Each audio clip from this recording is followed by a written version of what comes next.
Good evening. My name is Abbas Milani. I direct the Iranian Studies program here at Stanford. Welcome to the third annual Beta Prize celebration. Our event, as you probably have guessed by now, is going to be bilingual. So everything you hear, you will hear twice, once in English and once in the beautiful language of Hafez. And in honor of our guest, Mr. Shajarian, and his wife, Mrs. Shajarian, I will first read the Persian part of our opening comments, and then we'll read you the English part. خانم‌ها، آقایان، مهمانان عزیز، به سومین مراسم جایزه ادبی بیتا در دانشگاه استنفورد خوش آمدید. 3 سال پیش وقتی به همت و حمایت خانم دریاباری کار اهدای این جایزه را آغاز کردیم، هدف این بود که هر سال دستاوردها و خدمات برجسته‌ترین هنرمند ایرانی آن سال را در استنفورد قدر بدانیم و ارج بشناسیم. در آن سال نخست شکی نبود که سیمین بهبهانی، بانوی شعر معاصر ما، برازنده‌ترین برنده جایزه ما میتوانست بود. امسال هم تردیدی نیست که هیچ کس به اندازه استاد شجریان برازنده این جایزه نیست. در مورد او هم میتوان همان قولی را تکرار کنم که 3 سال پیش در باب سیمین بهبهانی گفتم. پذیرفتن این جایزه از سوی او همانقدر برازنده اوست که به ارج و برازندگی جایزه ما می‌افزاید. به قول بیهقی میتوان گفت که جایزه به مرد و زن بزرگ شود، نه مرد به جایزه. کمتر هنرمندی‌اند که قدر بایستشان در زمان حیاتشان شناخته شده. کافی است زندگی قمرالملوک وزیری را به یاد بیاوریم که زمانی گل سرسبد محافل تهران بود، ولی پایانی پرغم و پرمحنت داشت. قدرش را هنرشناسان می‌دانستند، اما سالهای پایان زندگیش به تنهایی و تنگ دستی گذشت. نشان بلوغ تاریخی و فرهنگی جامعه ماست که این روزها قدر بزرگان فکر و هنر خود را بهتر می‌شناسیم. محمد رضا شجریان عمر پربار خود را صرف بزرگداشت و تعالی فرهنگ پرقوام ایران کرده.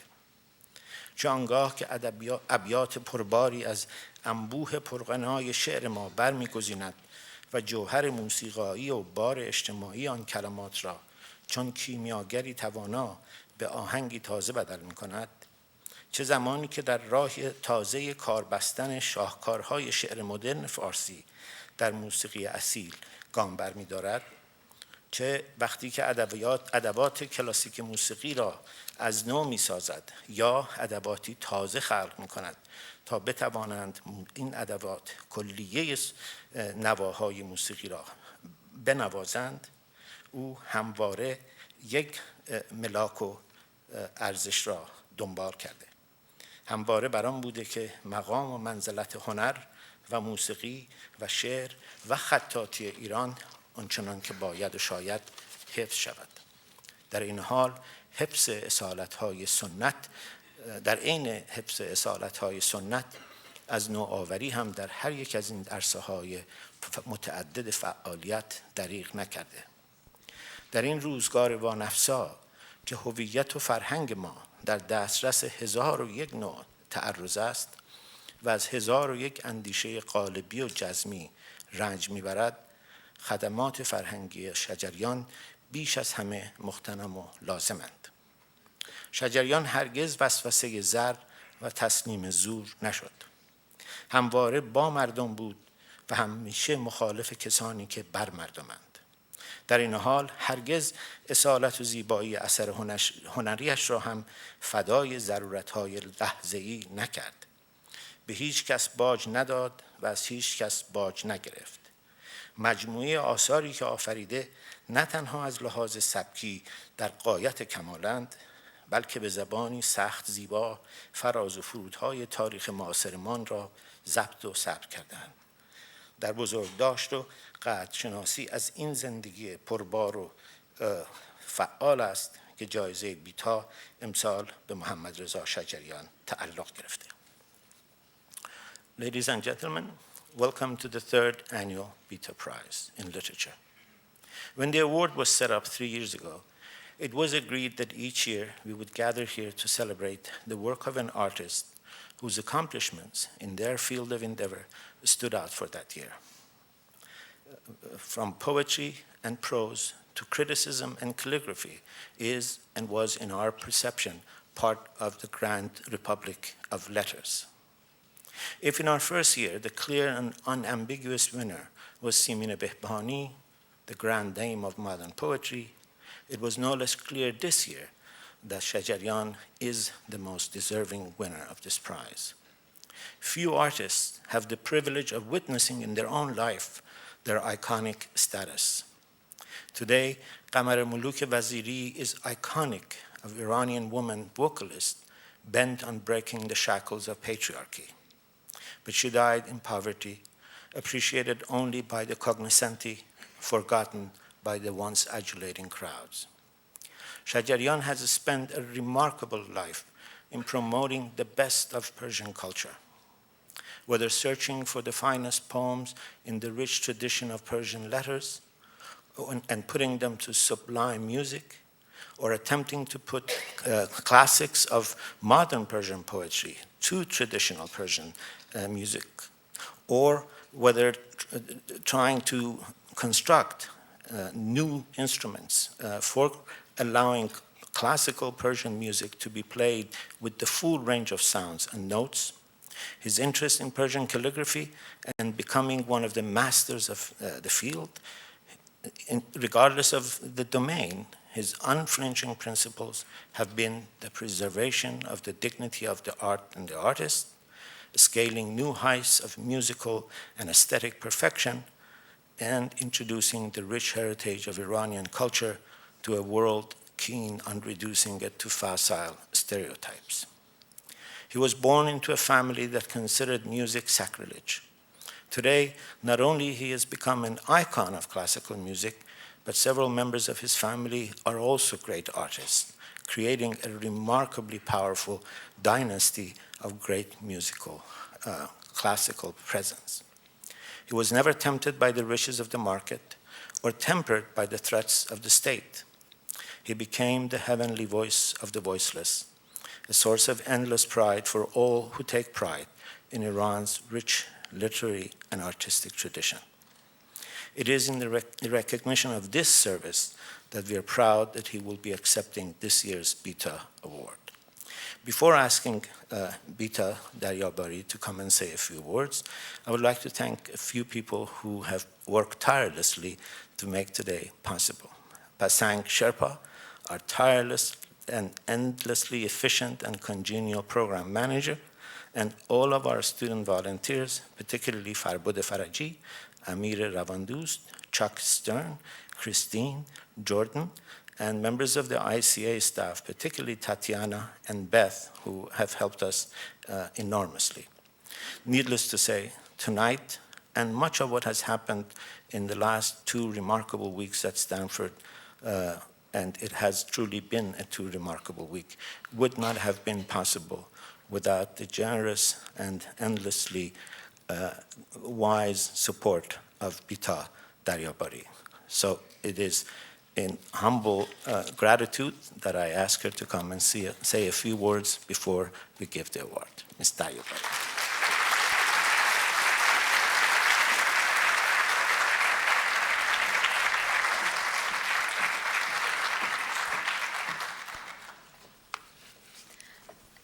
با عرض سلام و ادب و احترام خدمت همه شما حضار محترم، دوستان و مهمانان عزیز، به 3مین مراسم بزرگداشت ادب و هنر پارسی در استنفورد خوش آمدید.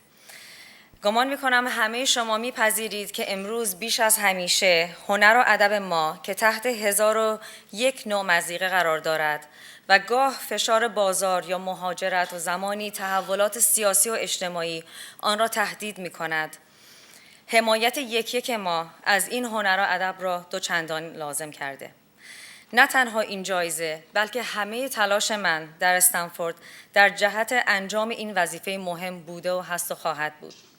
فرهنگ ما و تنوع حیرت آورش بهترین معرف ما و تاریخ و هویت ماست و خوشحالم که امسال هم مثل 2 سال قبل این جایزه به کسی تعلق گرفته که همه ما ایرانیان را به ایرانی بودن مغرور می کند. در اینجا می خواهم از زحمات آقای دکتر میلانی، این شخص فداکار و عاشق به ایران و ادبیات و شعر ایران قدردانی کنم. آقای دکتر، بدون شما این برنامه در استنفورد امکان پذیر نبود. جامعه ما، بچه‌های ما، نسل آینده ما در این کشور مدیون این همه عشق و محبت و فداکاری و زحمات شما هستند. اگه اجازه بدهید من بقیه صحبتمو به انگلیسی ادامه میدم. Ladies and gentlemen, welcome to Stanford and our 3rd annual prize. It gives me a special pleasure to welcome you all to this wonderful event. I would like to also thank Mr. Shajarian and his wife for traveling afar and being here tonight with us. I would like to have a word of gratitude to Muqaddam family for their generosity and wisdom in launching the Iranian Studies program here at Stanford University. Also, I would like to thank Dr. Milani for his incredible dedication, devotion, and vision for this program. A few years ago, there was not a single course on Iran taught regularly at Stanford. Today, the program is one of the most vibrant in the world, and this week, 3 artists of different generations and genres, from Mohsen Namju, Bahram Beyzai, to our esteemed guest for tonight, Maestro Shajarian, are working, teaching, and performing at Stanford. I think you concur with me when I say at no time in our memory has our national identity has been under as much assault as it is today. Narrow-minded racism, irrational politics, the leveling tendencies of globalism, the daily grind of economic crisis, and finally, the dislocation and sometimes humiliations of exile have combined to make particularly urgent for us in diaspora to preserve and promote all that is the best on our culture and history. We must show the world the other Iran, Iran of Hafiz, Rumi, Ferdowsi, Nima, Furugh, and Simin Behbahani. The 3rd winner of this prize, the Iran of master calligraphers and architects, the Iran of Nakisa and Barbad, of Persepolis and Esfahan. I'm grateful that, like the last 2 years, once again, we are gathered here to celebrate the accomplishments of a man who is an icon of our time.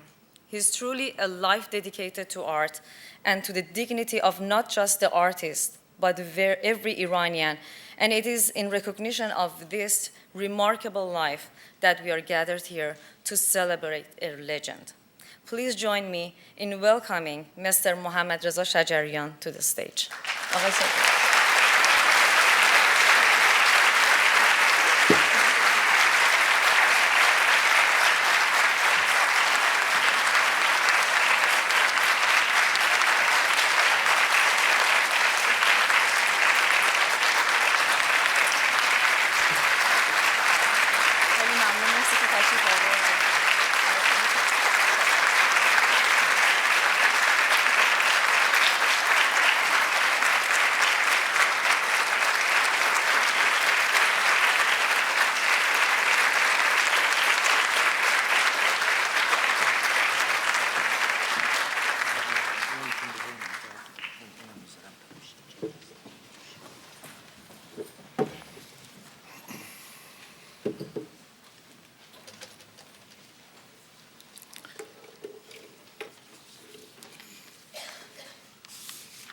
با سلام و درود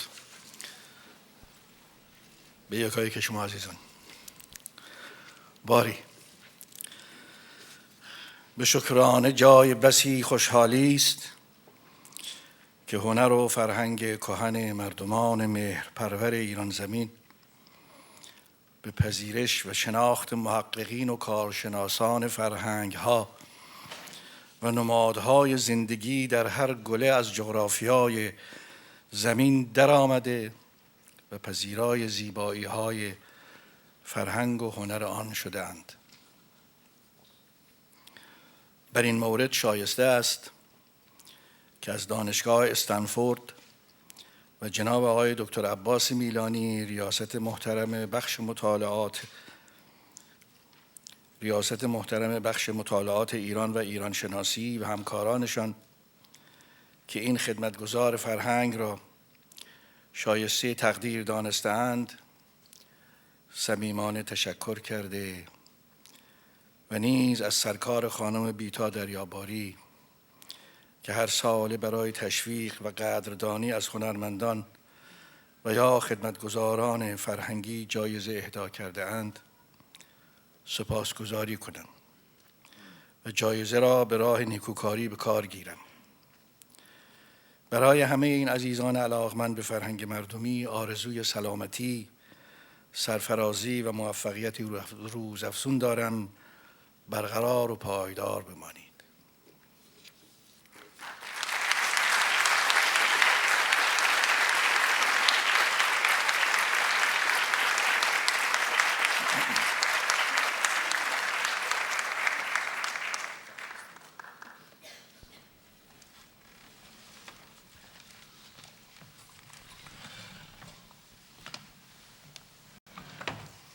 There are two mics on the two aisles, and Mr. Shajarian has kindly agreed to answer some of your questions. So if you simply go to one of the mics and stand up, we will recognize you in the order of standing up, and he will answer.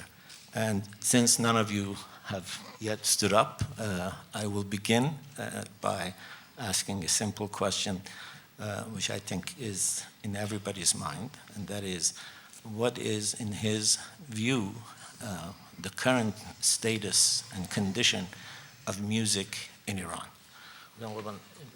دوستان بیان سوالاشون رو مطرح کنن، ولی قبل از اینکه بیان ما یه سوال کلی بکنیم و اون اینکه به گمان شما وضعیت کلی موسیقی در ایران امروز به لحاظ همه فشارهایی که هست چگونه است و چگونه ارزیابیش میکنید؟ بله، قبلا از اینکه امشب صدای من آمادگی نداره برای صحبت کردن در اثر سرماخوردگی پوزش میخوام. مردمان ایران زمین در طول تاریخ هر وقت دیدند که بخشی از فرهنگشون ممکن است که دچار ویرانی بشه و صدمه‌ای به آن وارد بشه، خانواده‌ها اون رو نگهش می‌دارن. برای همین است که ما الان ایرانی مانده ایم و به زبان پارسی صحبت می‌کنیم و موسیقیمون همان موسیقی است که چند هزار سال است.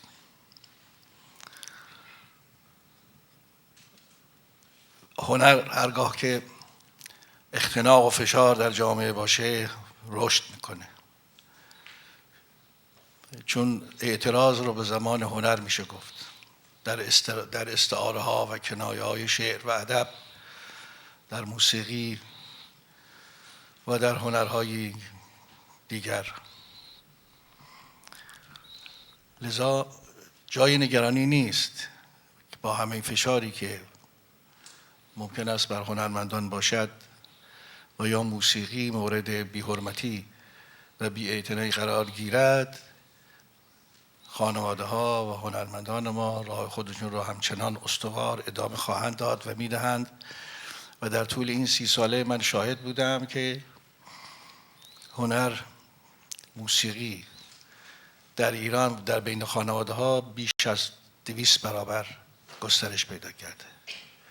لذا من خیلی خوشحالم که الان موزیسین های بسیار خوب و جوانان موزیسین بسیار خوب داریم، هنرمندن و افتخار آفرین خواهند بود. در آینده شما یکی یکی اینا رو خواهید شناخت و الان در ایران هستند و به کارشون ادامه میدهند با همه بیمهری هایی که به جوانان ما در زمین هنر میشه، ولی اونها با عشق و با پشتکار موسیقی رو همچنان ادامه دارن میدن. First, Mr. Shajarian would like to apologize for the coarseness of his voice. This might, in fact, cost us more than you can imagine. But we will know whether it has cost us that or not.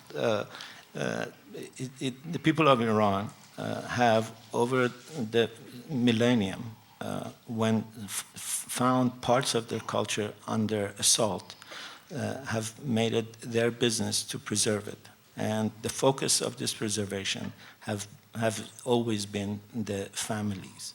If today we speak the Persian language, if today we have the same music that we probably had 1,000 years ago, it is because of the perseverance of these families. Arts in general thrive under oppression and censorship. Art is the language of dissent, is the language of protest.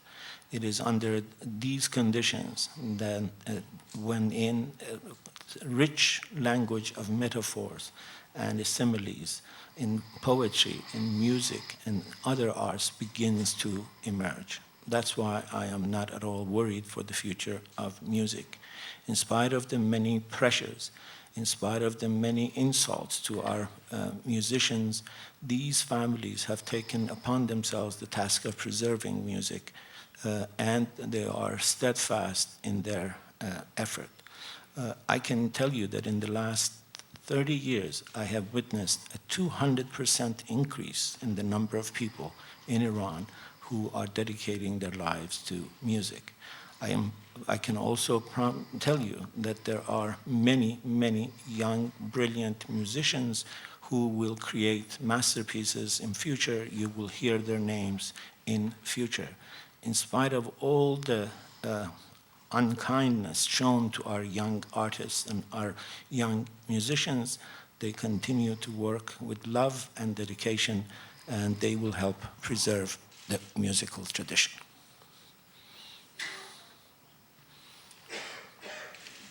Yes. I'm wondering, as a woman who loves to sing, how do you see the limitations on women in Iran as vocalists in Amaz or other areas of singing, and how it's influenced or limited the development and advancement of Amaz's craft? میگن من به عنوان یک خانومی که به آواز خوندن علاقه دارم خواستم بدونم که محدودیت هایی که در ایران فراراه زنان گذاشته شده چگونه به گمان شما آینده آواز در زنان رو تغییر خواهد داد و چه تأثیری بر این فرایند گذاشته و چه مشکلاتی فرارای زنان هست؟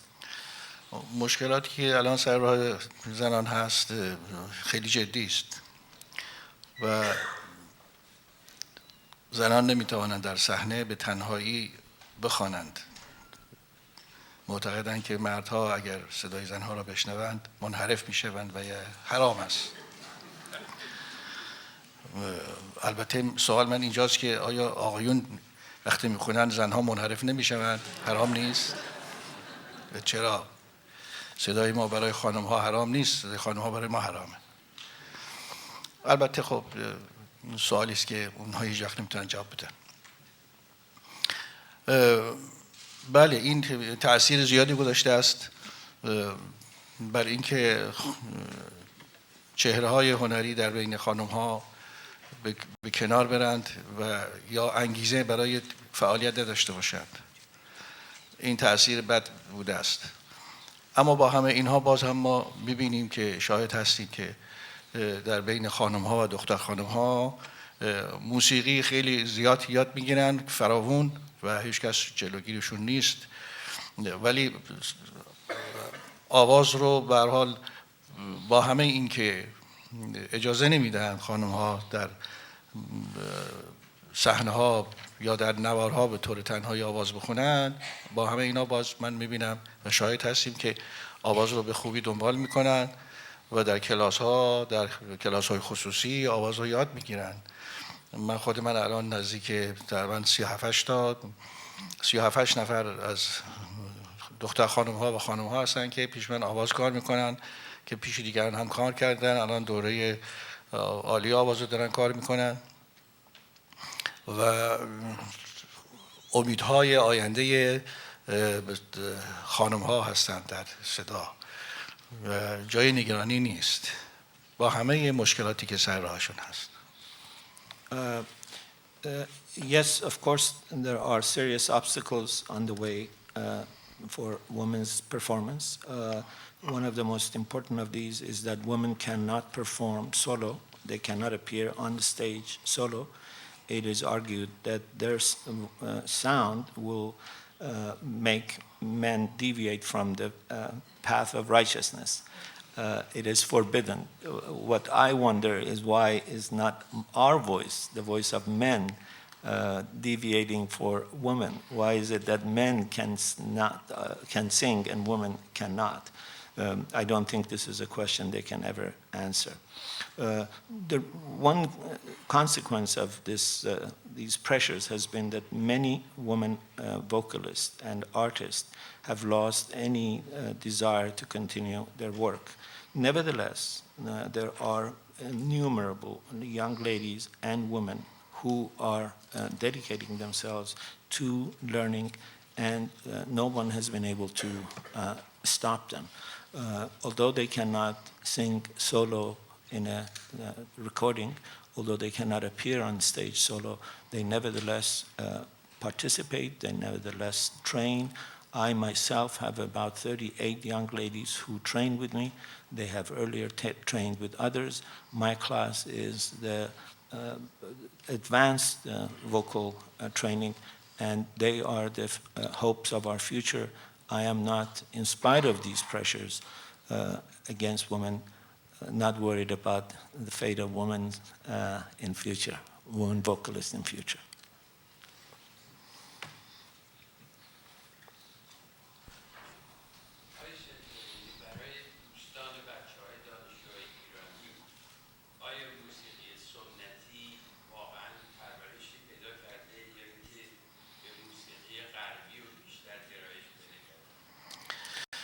بله، خیلی به موسیقی اصیل زیاد توجه شده و در دانشگاه تدریس میشه، در چند دانشگاه تدریس میشه، کلاس‌های خصوصی فراوان هست که خیلی خیلی خیلی بیشتر از قبل از انقلاب به موسیقی اصیل توجه شده و فراوان هنرجویان زیادی تربیت شده‌اند.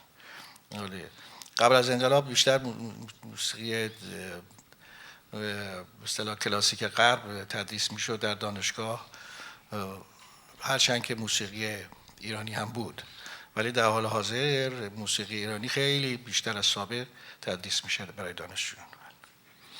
The question was whether the younger generation, particularly the students, are training in classical Persian music, and whether they have been more inclined to listen to Western music. Mr. Shajarian answered that, in fact, in several universities, they are teaching classical Persian music, and there are many, many private classes. And I can say that today we have more young students of classical music than we had before the revolution. Even at the universities, before the revolution, there was more teaching of classical Western music, but today there is more training and teaching in classical Persian music.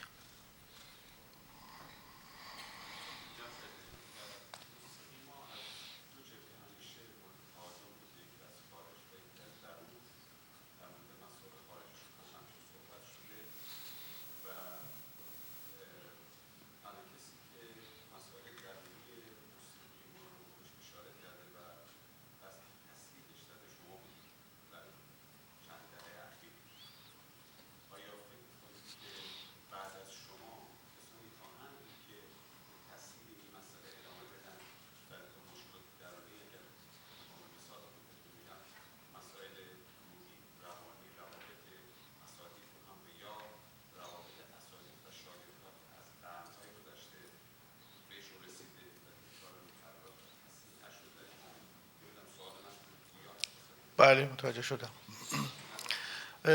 جایی نگرانی نیست. هنرمندان جوان میان، یکی پس از دیگری خواهند اومد و هر کدام زمانه خودشون رو میسازند. هیچ فردی در تاریخ در زمینه هنر و در زمینه‌های دیگه تکرار نداره. هر کسی جای خودشو داره، ولی میان، پشت سر هم میان، دیگران میان و هر هنرمندی زمانه خودش رو معطل خواهد کرد. جای نگرانی نیست. هنرمندان زیادی، جوانان زیادی در رشته‌های مختلف هنر و هم هستند که جای این نگرانی رو برای ما پر کردن و ما هرگز نگران نیستیم. موسیقی غرب هم هرگز برای ما مشکل ساز نبوده. به حال موسیقی های دنیا رو، جهان رو باز شنید و آگاه شد. جای هیچ گونه نگرانی نیست. به هر حال مردم ما همچنان که زبان خودشون رو دوست دارن، موسیقی این زبان رو هم که همراه با این زبان هست دوست دارن و حرمت براش قائلن. با همه این که موسیقی دیگر هم گوش میکنن، ولی باز موسیقی خودشون رو دوست دارن و نگهش میدارن. هیچ جای نگرانی نیست. The question was that in the past, music has been under attack both from an outside and from within. Many people have talked about the assaults from the outside, but you, Mr. Shajarian, have been one of the few people who has written in the past about the problems of music from within the tradition of music, and you are one of the few people who has tried to correct some of these shortcomings. I am, for example, referring to some of the psychological problems that our students have, or some of the problems in the traditional relationship between a master and a student. Do you think that someone or some ones will continue your path of making these amends? And the answer was there is no reason to worry. Young artists will come and they will leave their impact on their time. No one in history is repeatable. Everyone is sui generis.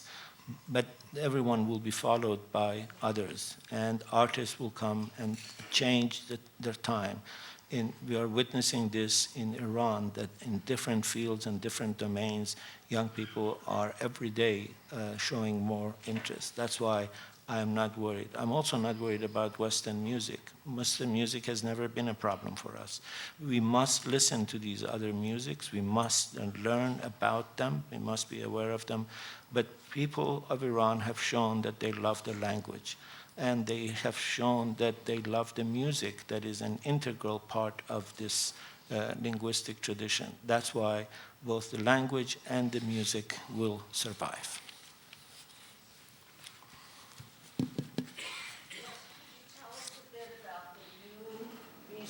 Instruments that you have developed and why do you need new instruments?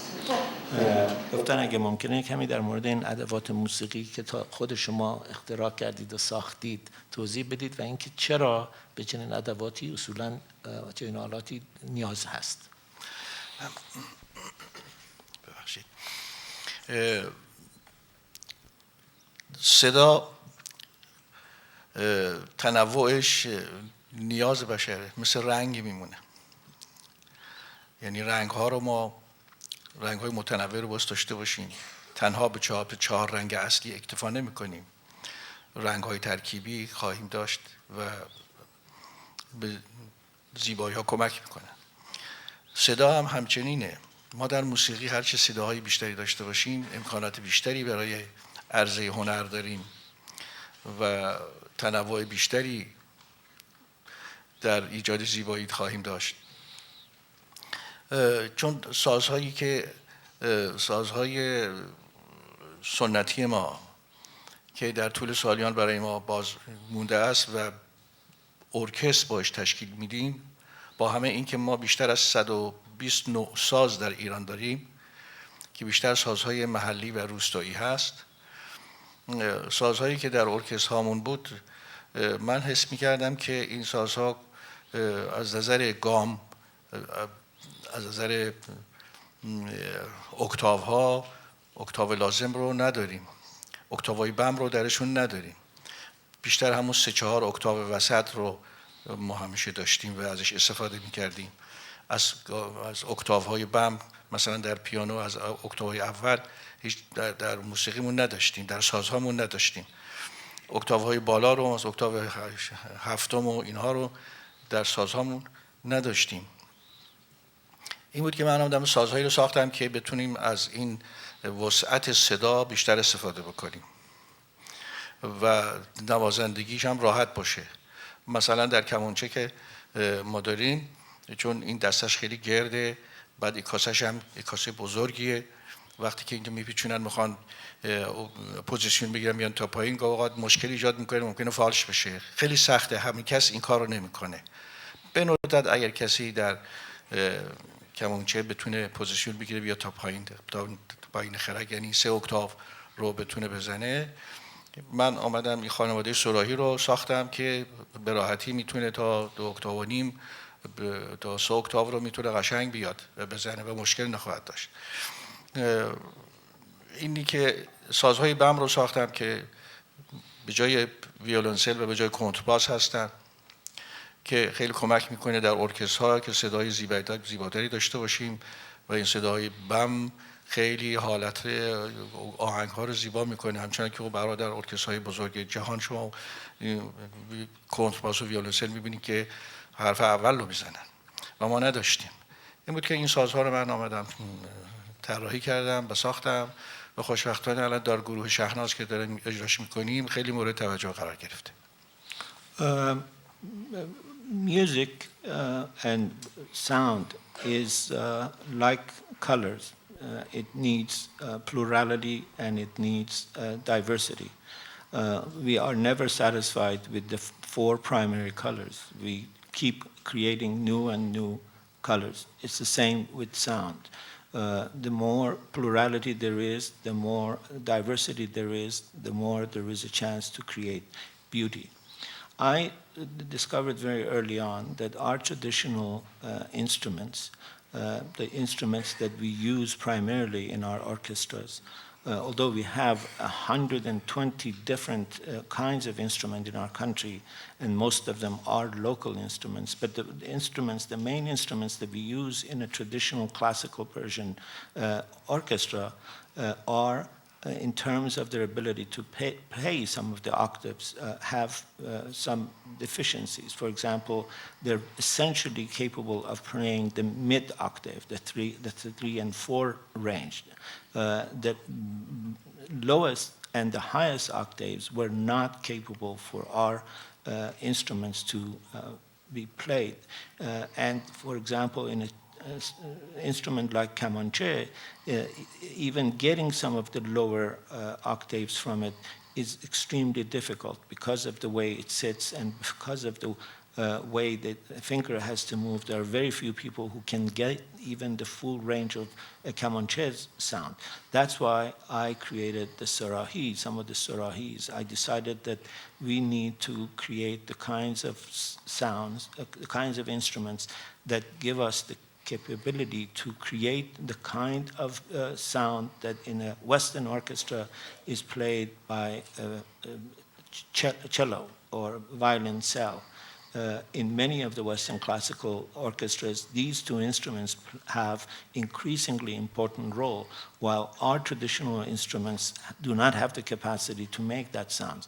My created instruments have that capacity. In our orchestra, we use them, and they have been very successful, and the popular response to them has been very, very encouraging.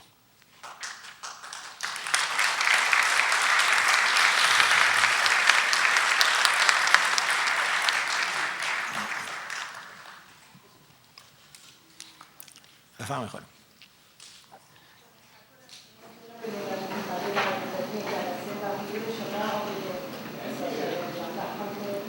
I'll translate the sound too.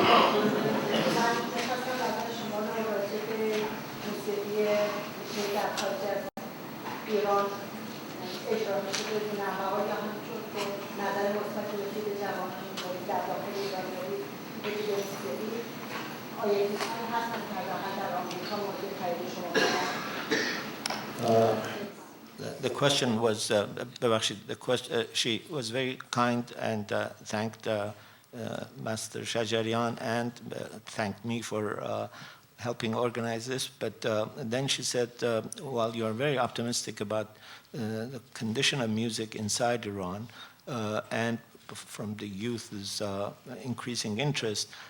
What is your view of the music that is being played in diaspora? Is there anyone or any number of people who are engaged in music in diaspora, Iranian diaspora, that you think are pass your test?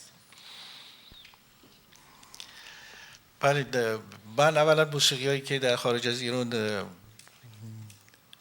اصطلاح تولید میشه و اجرا میشه زیاد گوش نمیکنم، یعنی کمش هم گوش نمیکنم به طور کل، مگر اتفاق بیفته همینطور یه بار مثلا بشنوم. آنچه را که گاه اوقات اتفاقی همینطور شنیدم، بعضی ها هنوز یه اصالتی رو حفظ کردن، اما خیلی هاشون اصلا از اصالت‌های موسیقی ایرانی رفتن بیرون. درست که کلمات فارسی است، اما موسیقی مخلوط داره و شیوه خوانندگیشون از شیوه خوانندگی ایرانی دیگه نیست. یعنی موسیقی‌های مختلف رو گوش کردن، آهنگ‌های مختلف رو خوندن. من خیلی وقتا می‌بینم اگر همینطور شنیدم دیدم که نه، این موسیقی ایرانی نیست. درست کلمات فارسی است اما موسیقی ایرانی نیست. ولی بعضی‌ها هم خوب بودن که برای کارشون ارائه دادن، خوب بودن. ولی به هر حال چون از پایگاه فرهنگ، یعنی از اون ریشهشون از اون فرهنگ آب نمیخوره، هر کسی که اینجا بمونه دور میفته، مگر واقعا خیلی دقت بکنه که مواظب باشه که به دور نیفته از اصالت و دائم با اصالت زندگی بکنه. اما اگر خواسته باشن که حرفه‌ای کار بکنن یا به هر حال هر شنونده ای رو راضی نگه دارن، خب منحرف میشن، از راه اصالت منحرف میشن. ولی نمیشه گفت که موسیقیشون بده. من هرگز نمیگم که موسیقیشون بده. موسیقی رو اجرا میکنن، همه موسیقی ها خوب است به شرطی که خوب اجرا بشه. ولی خیلی هاشون از اصالت به دور میفتن، ولی بعضی هاشون هم با اصالت رو دارن. The truth is that I don't much listen to music that is produced outside. In fact, I don't listen to it at all. I occasionally, by accident, hear it, and those that I occasionally accidentally hear, I sense that for many of them, they have moved away from the classical, authentic traditions of Iranian music. The words are Persian, but there is nothing else Persian about their music. They have heard other traditions of music, and they have eclectically mixed these different traditions. Some of them, of course, are good, but I think the problem is that when you are when you're living in diaspora and you are not constantly in touch with your cultural roots inside Iran, it is very difficult to remain authentic. There are people who are making that effort. There are people who try to keep these contacts alive, but generally it is very difficult. There are artists clearly that are trying to continue on an authentic path of music. But my sense is that if you're trying to satisfy all the listeners outside, you are not going to create great classical Persian music. Of course, I don't say it's bad music. I don't say any kind of music is bad. Music is always good, but it ain't Persian. بفرمایید.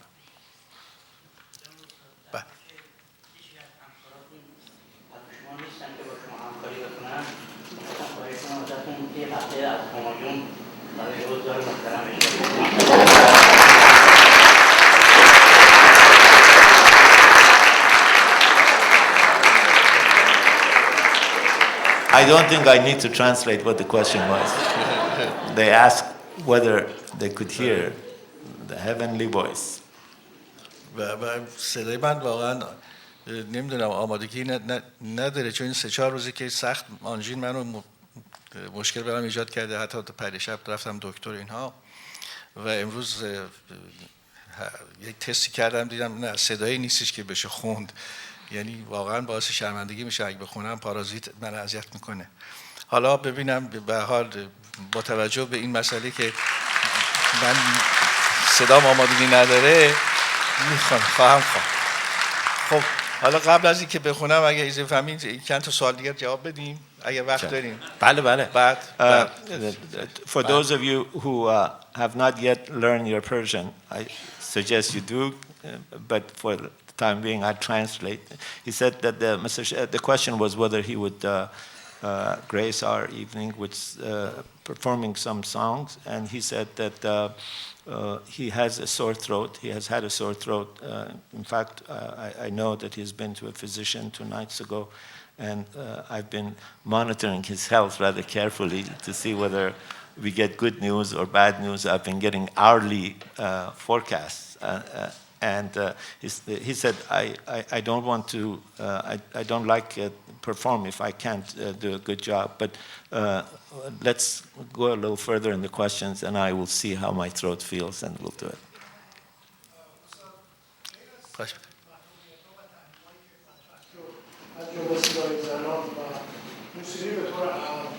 یکی دیگه از محدودیت‌هایی که متأسفانه نصیب ما شده نشون ندادن ساز در رسانه‌های ملی هست. شاید خیلی‌ها ندونن که اصولاً نشون دادن ساز در تلویزیون ایران ممنوعه. می‌خواستم بدونم که این موضوع آیا اثرات منفی هم به خصوص در مورد بچه‌ها و نسل‌هایی که اصولاً سازها رو توی تلویزیون ندیدن و شاید نتونن تشخیص بدن که صدای تار شنیدن صدای تار ولی تار رو ندیدن و ستار و تار فرقشون چیه؟ شاید باشن کسانی که ندونن. خواستم در این مورد توضیح.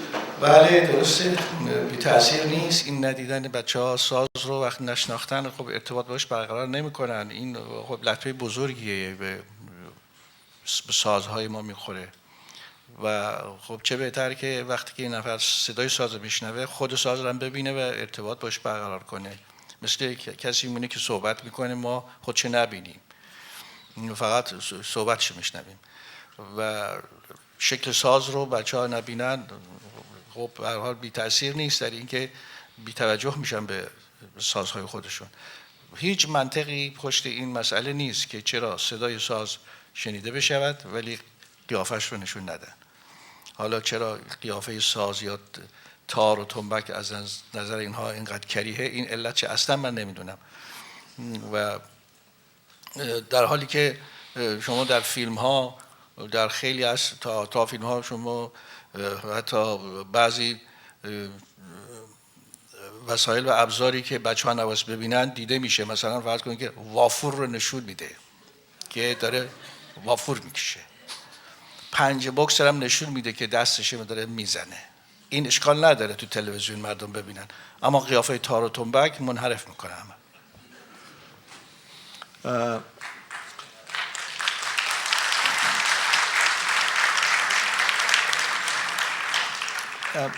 The question was about the prohibition that exists in Iran about showing actual musical instruments on television.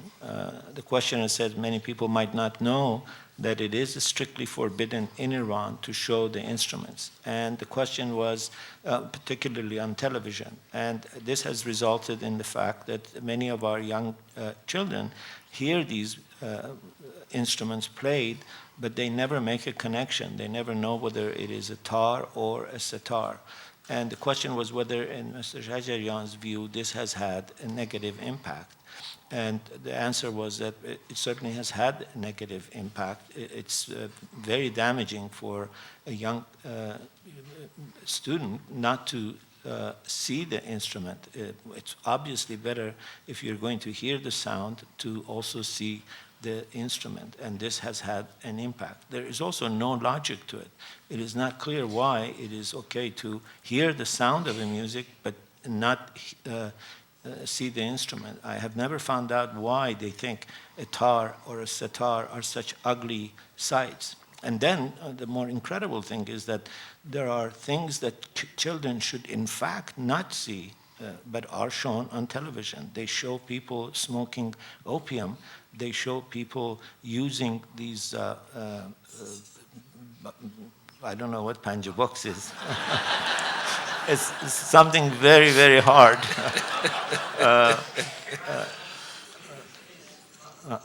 Do we have anybody who's ever used the panja box? You see it in brass knuckle.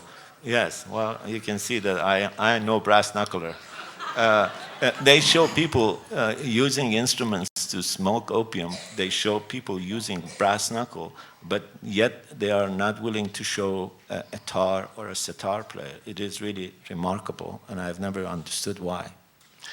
بی‌توجهی و ستمکاری اینها بر هنر و مخصوصاً سازهای ما اونقدر زیاد است که چند پیش یکی از مؤسساتی که از طریق سایت با سازهایی که من ساخته بودم آشنا شده بودن و خواسته بودن که ما مشخصات سازها رو براشون بفرستیم. 10-12 نوع سازی که من براشون که من طراحی کردم و ساختم اینها رو براشون فرستادیم. بعد اونجا گفته بودن که صحبت شد اونجا ایمیل زده بودن که این شرکت شجریان این چه جور شرکتیه؟ دوست من ایمیل کرد که این یه شخصه، این شرکت نیست، یه شخص به نام شجر. بعد گفت که این در ایران همچین چیزی اتفاق افتاده. بله. گفت آقا چطور میشه تو ایران یکی بیاد ساز بسازه؟ این ساز بود. خب شده که شده دیگه، حالا در ایران دارن ساز بسازن. یعنی اینقدر این وضع خراب هست که در خارج از ایران حتی کسانی که ایرانی هم نیستن پی به این مسئله بردن که اینها نسبت به ساز خیلی بیرحم و بی‌توجهند. که من که ساز ساختم میگن چطور شد در ایران از اتفاقات میفته؟ براش تعجب کرد. تعجب دارم. Yes, their oppression against the instruments and their dislike of it is truly remarkable, and it is reached a level where people even outside Iran have heard about it. For example, a few months ago, an institution, a company, asked to see the specifications of some of the 12 instruments that I have created. And once we send it to them, they wrote back in an email saying, what kind of a company is this company that has created these instruments? And we answered that it is not a company, it is a person, it is Shajarian, and he has created it in Iran. And they wondered, and they wrote back, how could it be that someone in Iran can create these instruments? In other words, their dislike of instruments has now become a matter of public knowledge even outside Iran.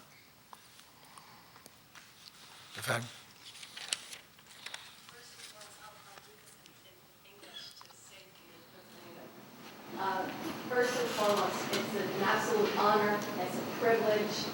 I was looking over my shoulder to see the variety of faces that are here, the various generations that are here to be before you, Maestro. So that in itself is just such an honor and a privilege for all of us. My question has to do with arts as a whole, and specifically with your art of song. What role, if any, do you think that arts have, and specifically the role a song may have at moments that are historical, moments that are politically infused, moments when society is in movement? What role do you think art generally or specifically in song might have, if any? اول گفتن که برای من مایه افتخار و امتیاز ویژه است که در خدمت شما باشم و وقتی که به دور و برم نگاه میکنم و میبینم چه تنوعی از نسل‌ها و سنین و کاراکترهای مختلف اینجا هستند، این همه حکایت از ارادتی که همه به شما دارن داره و برای ما همه افتخار است که پیش شما باشیم. سوال من به طور مشخص در مورد هنر و به طور ویژه‌تر در مورد هنر شخص شماست. آیا به نظر شما در لحظه‌های مهم تاریخی، در لحظه‌هایی که جامعه از لحاظ سیاسی به خصوص به تحرک در اومده، جامعه در حال حرکت هست، هنر به طور کلی و آواز شما یا تصانیف شما به طور مشخص چه نقشی میتونن در این فرایند بازی کنن؟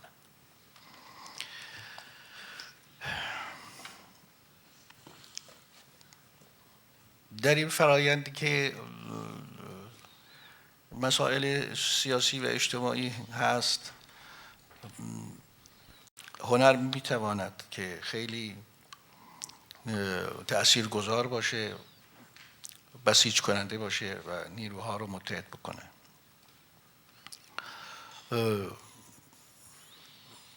ولی ما هنوز، من به طور کلی خودم را عرض میکنم، هنوز کاری که خواسته باشه بسیج کننده عمومی باشه ارائه نکردم در این چند ساله، در همین یکی دو سه سال اخیر، به خاطر مسائل سیاسی بوده. و به هر حال اگر هم کاری کردم هنوز منتشر نکردم و حالا باید ببینم که آیا مصلحت اجتماع من و جامعه من ایجاب میکنه که کاری رو که ساختم و از اجرا کردم این رو پخشش بکنم یا نه. باید زمانش برسه. تا زمانش پیش نیاد فکر میکنم که مناسبت نداره که من اون چرا که اجرا کردم و الان یک سرودی هست این رو پخشش بکنم.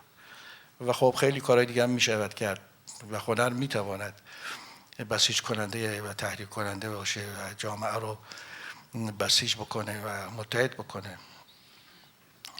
اما من هنوز بگم که دیگر نکردم، تنبلی کردم که ملاحظه کردم، رعایت کردم، این کار هنوز نکردم. ولی میشود کرد. هنر این کارا رو ازش میاد. The answer was that in the social and political evolution of a society, art can in fact be very effective. It can have a role in mobilizing, in uniting the people. But I must be honest with you, I don't think that I have myself done any work that can be deemed to be a mobilizing or uniting song. I haven't done it because of political considerations. And if I have done some work, I have not yet published them. I have not seen it right to yet publish what I have, in fact, recorded. I think I have to wait for the time, and once the time arrives, then have it published. It is, for example, a kind of a song that I have recorded. Art can be a uniting force. Art can be a mobilizing force. Art can be a force to incite people into action. But I, for a variety of reasons, have not done so. Of course, I think I have to add that here Mr. Shajarian is being unduly humble. He has, in fact, done it. I think several of his songs are now virtually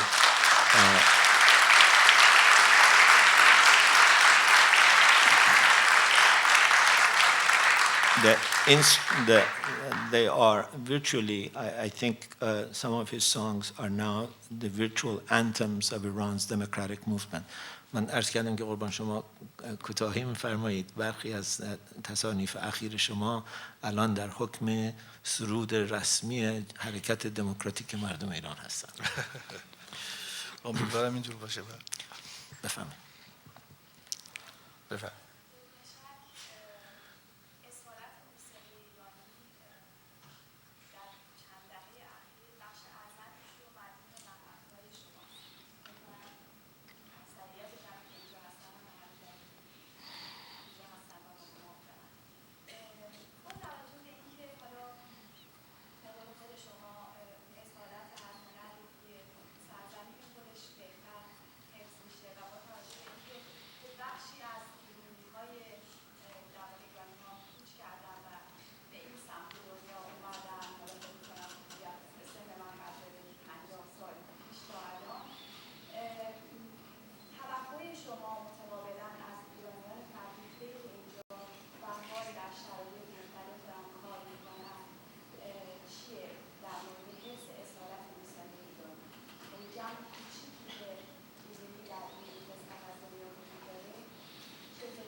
بله خیلی متشکرم.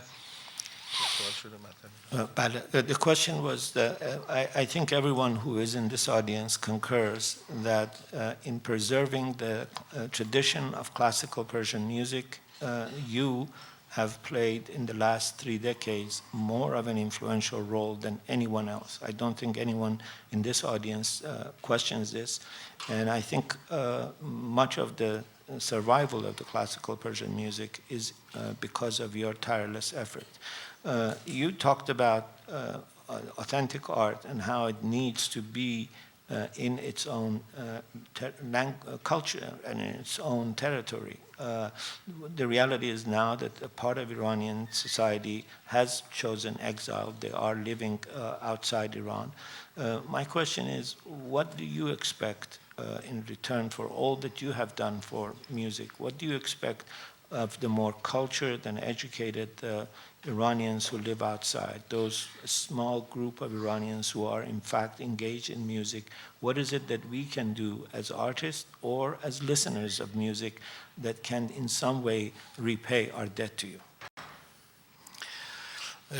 ما خیلی متشکرم از شما. به هر حال ما یه عده‌ای بودیم که اصالت‌های موسیقیمون رو حفظ کردیم. من در رشته خوانندگیش فقط تونستم که تاثیرگذار باشم، ولی دوستان و همکاران و اساتید دیگه که بودن هر کدام سازها و آهنگ‌ها رو به هر حال اصالتش حفظ کردن. خب این جای برای ما جای افتخار است که تونستیم موفق بشیم که حفظ کنیم این اصالت رو. بخش دوم سوالتون یه لحظه یادم رفت. از ما از خارج چه انتظاری دارید؟ از کسانی که در خارج هستن؟ بله ببخشید. بله. که به طور کل ما هنرمندان از شنونده ها و از مردم میخوایم که به حق و حقوق هنرمندان توجه کافی بکنن و هنرمندان جوان رو کمکشون بکنن، راهنماییشون کنن، در شناسوندنشون به دیگران کوتاهی نکنن. کنسرتی اگه میذارن که میدونن که اینها هنرمندانی هستن که کارهای اصیل دارن میکنن برای حفظ اصالت ها، خب توجه به کارشون بشه، کنسرتشون در کنسرتشون شرکت بکنین، سیدی هاشون رو تهیه بکنین و سعی کنین که اوریجینال بگیرین، چون بیشتر از آنچه که لطمه میزنه به هنرمندان ما کپی گرفتن از همدیگر و سیدی های غیر اصیل رو تهیه کردن هست که فراوون این کار داره میشه. یعنی من به طور کل میگم که آنچه را که از کار من در دست مردم هست، یه موقعی فکر میکردم که از هر 1000 تا، از هر 100 تا تقریبا میشه گفت 3 تاش رو از ما در اختیار مردم هست، 97 تاش رو از جای دیگه تهیه میکنن که لطمه میخوره به تهیه کننده های موسیقی. حالا که دیگه MP3 اومده که دیگه واویلاست، اصلا دیگه هیچی کمکی نمیشه به تهیه کننده ها و هنرمندان و وضعیت هنرمندان در همه جا بسیار اسفناک و بده. من این رو برای خودم عرض نمی‌کنم چون به هر حال من کارامو کردم، زندگی می‌کردم و به هر حال زندگی کوچیکی برای خودم دارم، ولی جوان‌ها من میدونم که همه با یک مشکل بزرگی روبرو هستن، مخصوصا در داخل که هیچ توجه بهشون نمیشه و همچنین هنرمندانی که در خارج از ایران هستن خیلی کم توجهی بهشون میشه. من پیشنهاد من اینه که به هنرمندان که در اینجا هستند بیشتر توجه بکنن، تشویقشون بکنن که اینها بیشتر انگیزه پیدا کنن برای که کار کنن و کار بهتری ارائه بکنن، ولی وقتی که بی‌توجهی میشه اونها هم بی انگیزه میشن و کار رو رها میکنن. این توصیه و تاکید من هست به همه کسانی که شنونده هستن و میخوان همیشه کار رو بهتری بشنون. بهتره که به هر حال یک قدم هم اونها شنونده ها پیش بذارن تا هنرمندان ما بتونن بی انگیزه نشن در کارشون. I thank you very much for your kind words, but I think it's fair to say that there were a number of us. I tried to keep authentic classical Persian music in the realm of vocal singing, but there were other maestros who did it in other instruments and in preserving musical pieces. And it is in this collective effort that we have been able to preserve classical Persian music. Now, what do we as artists expect from the people? I think what we expect most of all is for you to respect the rights of artists. The young artists, whether inside Iran or outside Iran, they need to be supported. If an artist who plays in classical Persian music has a concert, we expect and hope that you can attend those concerts. We hope and expect that you can buy their CDs.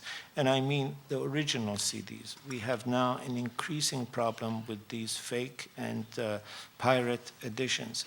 I have calculated that of my own work, of every 100 CD that is out there, 97 is pirated, and only 3 has been bought from our producers. This has really limited the capacity of our producers to produce music. And of course, the arrival of MP3s has been a disaster. Artists and producers everywhere are living miserable lives. I'm not talking about myself. I have done my work, and I have a small life about which I am content. But we need to pay attention to the youngsters. We need to pay attention to artists inside Iran and outside Iran who are doing their work. We need to encourage them. If we do not encourage them, they will lose their interest in continuing their work. And that is the most important wish that I have, the most important emphatic desire that I have is, if you want better music, support those who make music. And that is the first most important step you can take.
بله، برای اینکه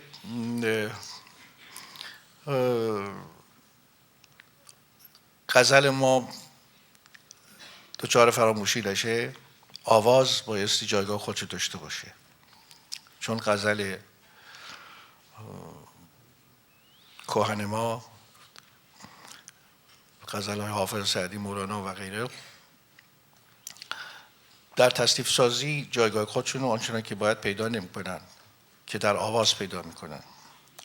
آوازی که آوازخوانی باشد که شعر رو بشناسد و موسیقی شعر رو بتواند حس بکند و تکنیک و توانایی اینو داشته باشه که بتونه اون موسیقی رو به نحو احسن بیان بکنه تا ارزش شعر مشخص بشه.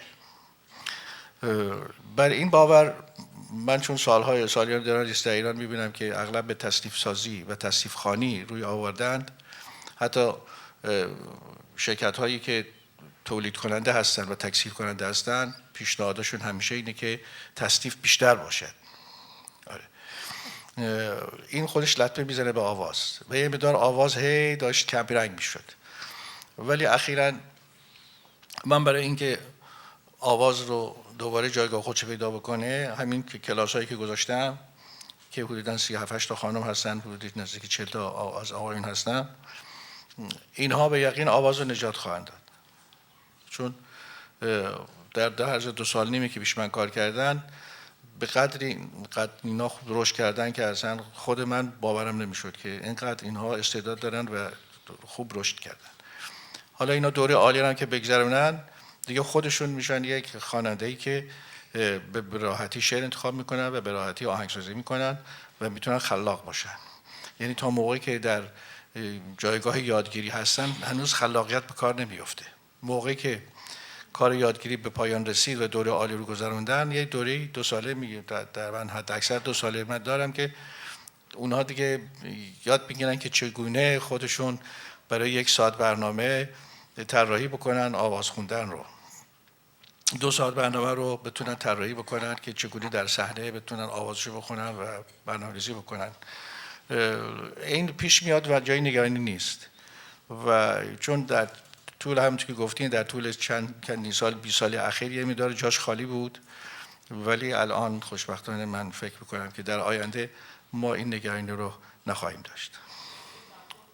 اجازه بدید ترجمه کنم. شعر نو هم همون گونه است دیگه. شعر نو هم به هر حال مهم اینه که بتوانن مفاهیم کلام رو درک بکنن و موسیقی کلام رو بشناسن و ارائه بکنن. اون هم در کنارش هست.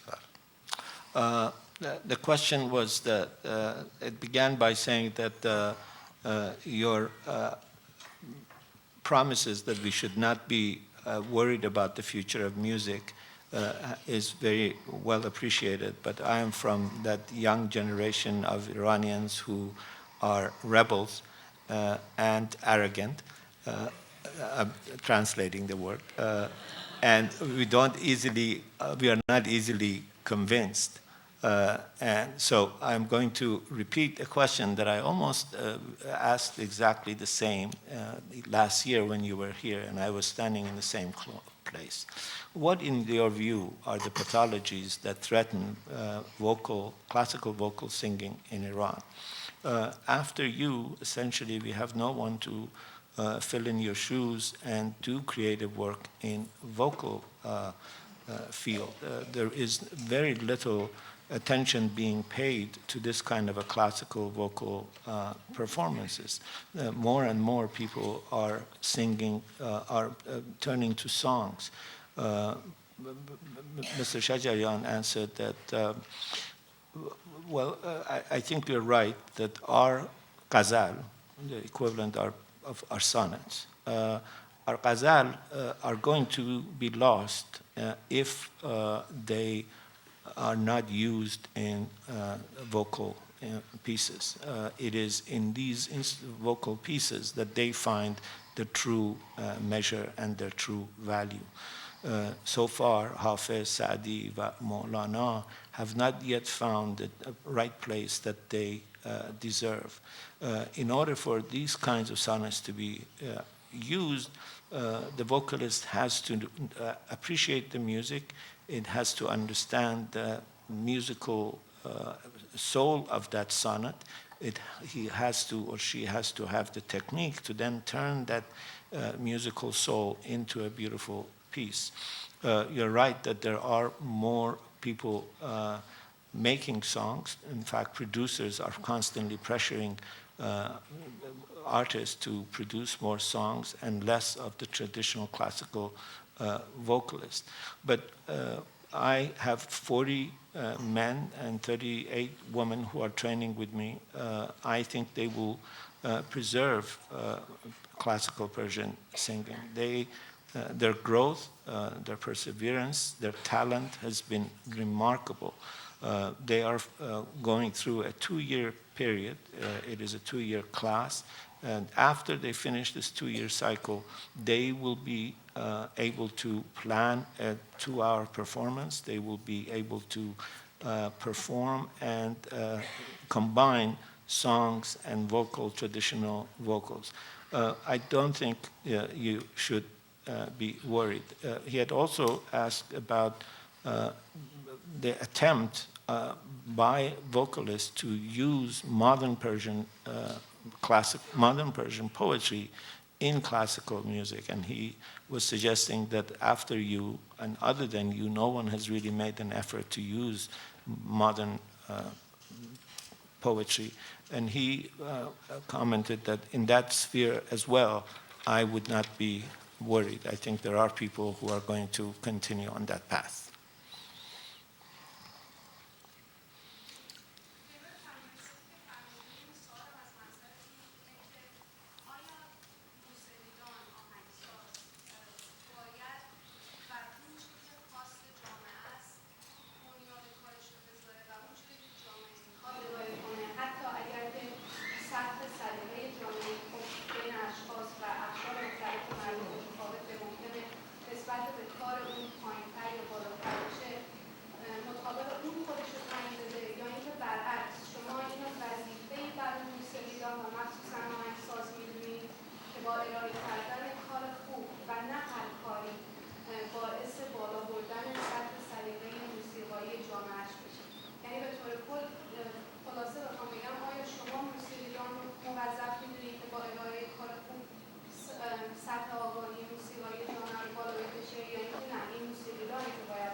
ببینید موسیقیدانی که به هر حال کارشو بلده اون جلوتر از جامعه است، اون کارشو بایستی ارائه بکنه.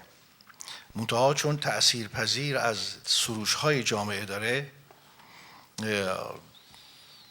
اونها رو در کار خودش منعکس میکنه، اما این نیست که جامعه برای اون تعیین تکلیف بکنه که تو چجوری آهنگ بساز و چی بگو. حالا ممکن است که یه وقت به از این نفر بخوان که آقا یه سرود مثلا میهنی بساز، یه پیشنهادی بهش بدن، ولی در ساختن اون آهنگ که چگونه آهنگ بسازه دیگه جامعه نمیتونه به اون به اصطلاح دستور بده که تو اینجوری بساز. نه، اون دیگه هر جور دلش میخواد بسازه، فقط میگه من اینو میخوام، اینجور آهنگ میخوام، در این فضا رو داشته باشه. از نظر مفاهیم جامعه میتونه از هنرمند بخواد، اما از نظر فرم کاری که هنرمند میخواد بکنه جامعه حق این کار رو نداره که به هنرمند دستور بده که تو این کار بکن یا باش این کار بکنه. اون هنرمندی خودش تشخیص میده که کارش چجوری ارائه بکنه، ولی به هر حال هنرمند به دور از جامعه نیست، با جامعهش هست. The question was whether in your view a composer, a vocalist, must base his or her creation on the level of society's musical appreciation and capacity to appreciate and the level of their taste. Should a composer try to elevate the musical taste of a society, or should a musician, for example, simply reflect and try to cater to the level of musical taste in a society?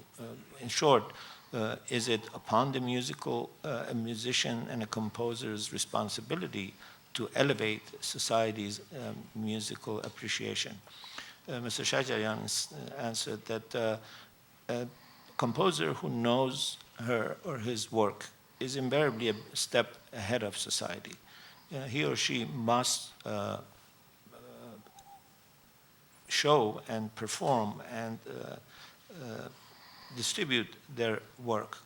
Society cannot determine what an artist must do. Society can suggest, for example, to a composer that the time for a nationalist song has arrived. But how that song is made, how that composition is created, is not the purview of society. Society can offer general conceptual guidance, but the form of art is only the purview of the artist. No one has the right to tell the artist what to do, but artists are invariably part of the society that they live in and reflect the wishes of that society. All the way in the back, so that we don't.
تشکر میکنم از شما و لطفتون.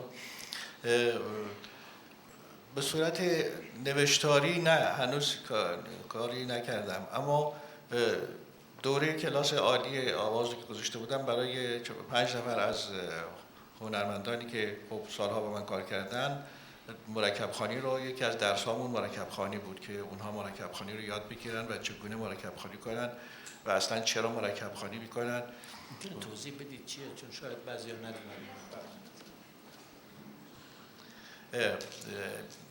و اینی که چگونه مرکب خوانی بکنن و از چه راهایی میشه مرکب خوانی کرد، چگونه میشه رفت به یک گوشه دیگه و چگونه باعث برگشت. اینها رو من با 5 نفر از دوستانی که پیش من بودن کار کردن بهشون تمام کار بهشون گفتم.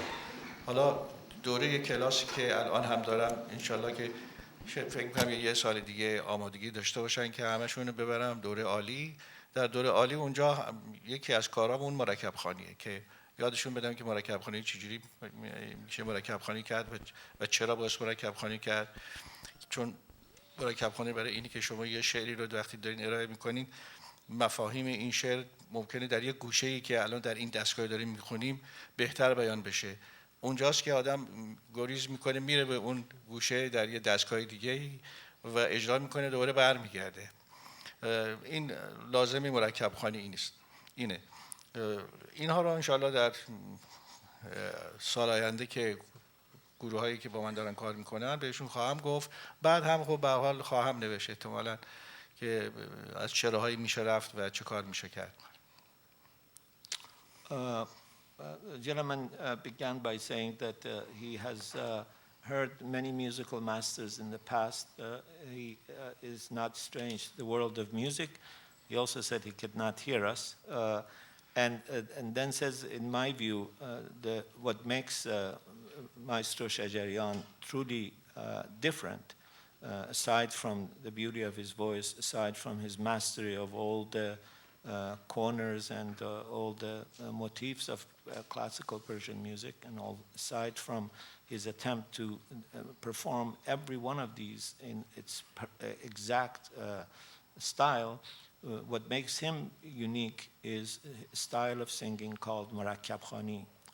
What is his sui generis style is his ability to engage in modulation.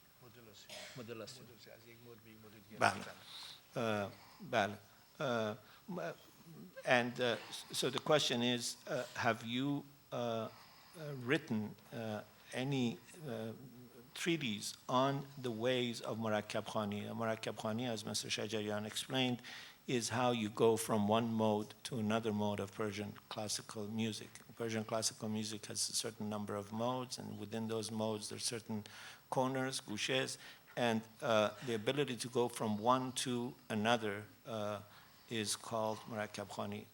Mr. Shajarian explained that he has not written anything yet, but in his advanced class in music, he has taken 5 of his students who have been the most promising and has taught them how to go from one corner and one mode to another.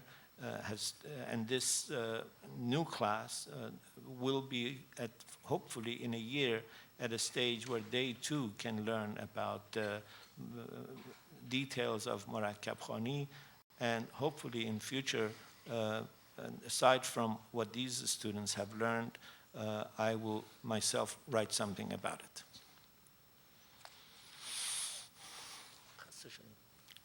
سوالم جواب بدیم. بفرمایید.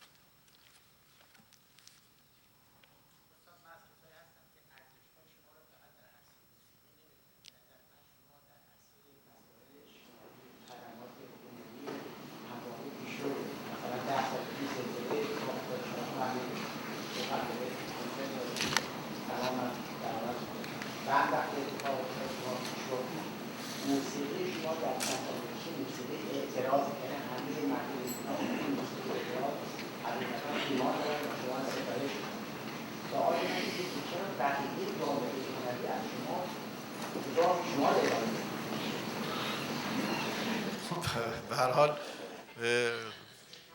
آدم باید هزینه‌شو بپردازه دیگه. خب ممکنه بعضیا نخواسته باشن هزینه بپردازن برای این کار. به هر حال کار مشکلی است دیگه. اعتراض کردن یه عده اعتراض کردن، اوقات بعضیا اعتراض کردن، بی اعتراض نبودن، ولی خب همگی این کارو نمی‌کنن. میخوان که خوشک کار خودشون ارائه کرده باشن و به دور از همین مسائل باشن. اینا رو باید از خودشون پرسید که چرا زبان اعتراض جامعه نیستن. فقط خودشون میتونن جواب بدن، من نمیتونم از بالای اون جواب بدم. The question was that I, Maestro Shajarian, do not consider your greatness simply in the realm of music. I think what you have done in terms of contributing to the social causes has been remarkable. I remember that when there was an earthquake 10 years ago, you had a concert and donated the entire revenues. And BAM, the same thing. You have now become the musical voice of resistance in Iran. The young generation and people who are part of this democratic movement believe in you. My question is, why don't other artists follow you? Mr. Shajarian says you should ask them. I think one reason is that maybe they don't want to pay the price. It has a price to engage in this kind of art has a price. Of course, there have been artists who have engaged in this, in resistance and in engaging in similar kind of work, and they have occasionally produced their work. But many have decided to simply find a safe corner and create their work and perform it. But ultimately, you have to ask them why they do not want to become the voice of dissent of their people. خیلی خوب، به هر حال سرتون درد آوردیم، ببخشید که زیاد صحبت کردیم. خب دوستی عزیزی که لطف کرده بودن از من خواستن که من این چیزی بخونم امشب، ولی این صدایی نیستش که شما رو راضی کنه. به هر حال ببخشید اگر که پارازیتی در صدام هست، مشکلی مریضی است.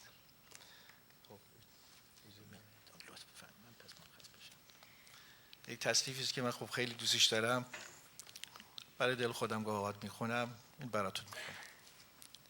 تصنیف از آقای علی تجویدی است و خانم منیره طاها کلامش رو گفتن. مرا عاشقی شیدا فارغ از دنیا تو کردی،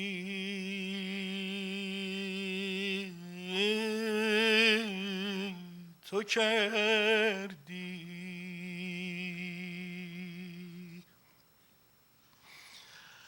مرا عاقبت رسوا مست و بی پروا تو کردی،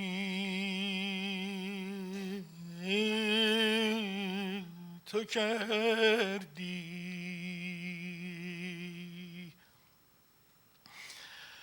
نداند کس جانا چه کردی،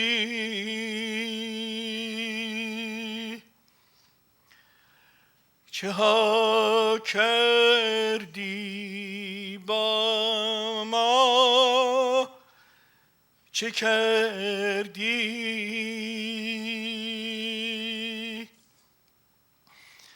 دو چشمم را دریا درفشان گوهرزا تو کردی،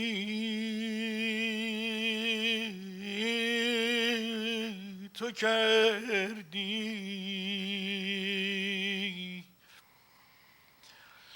روان از چشم ما گوهرها دریاها تو کردی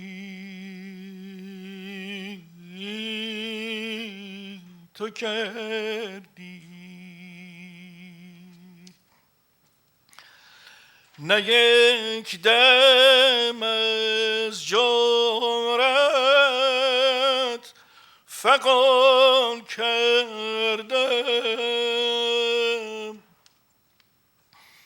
نه دستی سوی آسمان کردم منم اکنون چون خاک راهی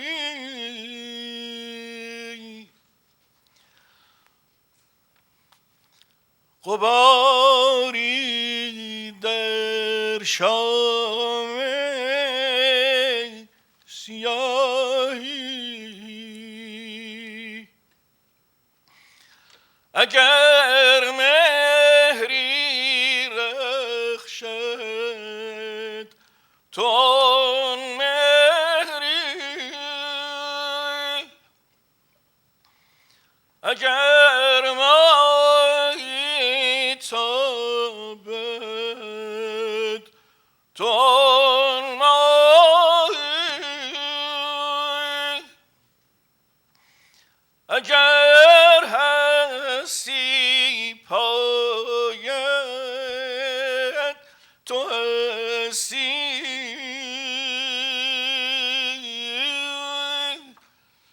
اگر بودی باید تو بودی بی لطف و صفا باشد به خدا بی تو هستی ها از دیدارت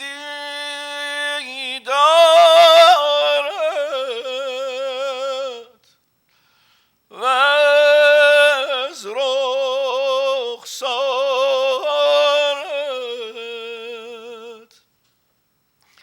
پیدا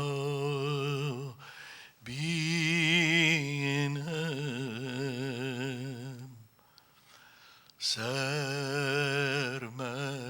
سرمستی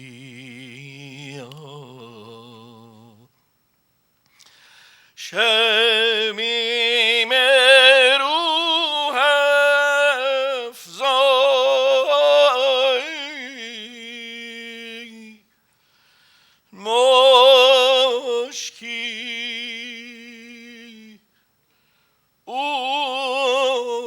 عودی منیر بزمارایی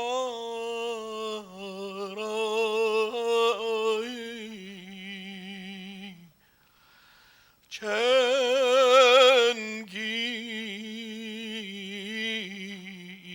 رودی